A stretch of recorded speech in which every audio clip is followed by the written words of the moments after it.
Palestina adalah negara yang unik, diakui oleh banyak negara tetapi tanpa batas wilayah yang jelas karena konflik berkepanjangan dengan Israel.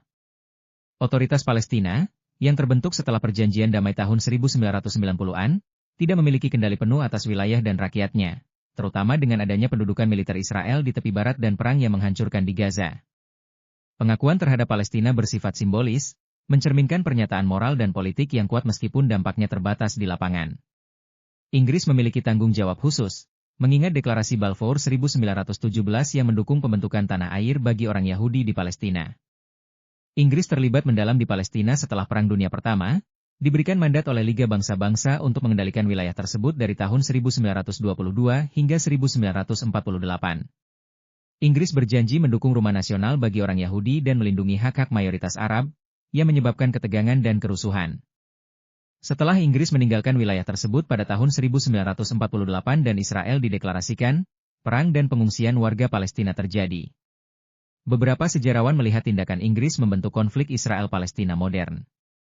Solusi dua negara, yang mencakup pembentukan negara Palestina di tepi barat dan jalur Gaza, dengan Yerusalem Timur sebagai ibu kotanya, belum terwujud karena kolonisasi Israel di tepi barat. Palestina diakui oleh sekitar 75% negara anggota PBB dan berstatus negara pengamat tetap.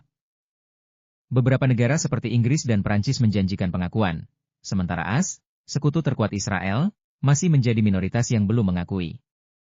Beberapa negara memberikan syarat untuk pengakuan, seperti reformasi otoritas Palestina, pemilihan umum, dan demilitarisasi. Negara-negara yang mengusulkan pengakuan berharap dapat memberikan dampak lebih besar dalam mengakhiri perang di Gaza dan mendorong proses politik. Negara-negara yang belum mengakui Palestina umumnya karena tidak ada negosiasi yang harus diselesaikan dengan Israel. Bersikeras pada negosiasi langsung, memberikan Israel hak veto atas aspirasi Palestina. Israel menentang keras tawaran keanggotaan Palestina di PBB. Beberapa pihak berpendapat bahwa Palestina tidak memenuhi kriteria kenegaraan, sementara yang lain menerima definisi yang lebih fleksibel dengan menekankan pengakuan oleh negara lain. Pemerintahan Trump menentang pengakuan negara Palestina, dan posisi telah mengeras menjadi penentangan langsung terhadap kemerdekaan Palestina. Memperingatkan bahwa pengakuan Palestina dapat memprovokasi Israel untuk mencaplok tepi barat. Palestina memegang status negara pengamat non-anggota di PBB. Pada tahun 2011, Palestina mengajukan permohonan untuk menjadi negara anggota penuh tetapi gagal. Pada tahun 2012, status Palestina ditingkatkan menjadi negara pengamat non-anggota, memungkinkan mereka bergabung dengan organisasi internasional.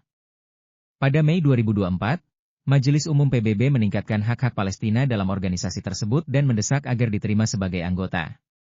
Namun, keanggotaan penuh hanya dapat diberikan oleh Dewan Keamanan PBB, di mana memveto penerimaan Palestina sebagai sebuah negara. Menjadi anggota penuh PBB akan memberi Palestina lebih banyak pengaruh diplomatik, tetapi tidak akan menghasilkan solusi dua negara tanpa mengakhiri pendudukan Israel. Beberapa pihak percaya bahwa otoritas Palestina tidak akan mencapai lebih banyak lagi dengan keanggotaan penuh PBB, karena masih bergantung pada Israel. Dengan demikian, pengakuan Palestina tetap menjadi isu kompleks dengan implikasi politik dan simbolis yang signifikan.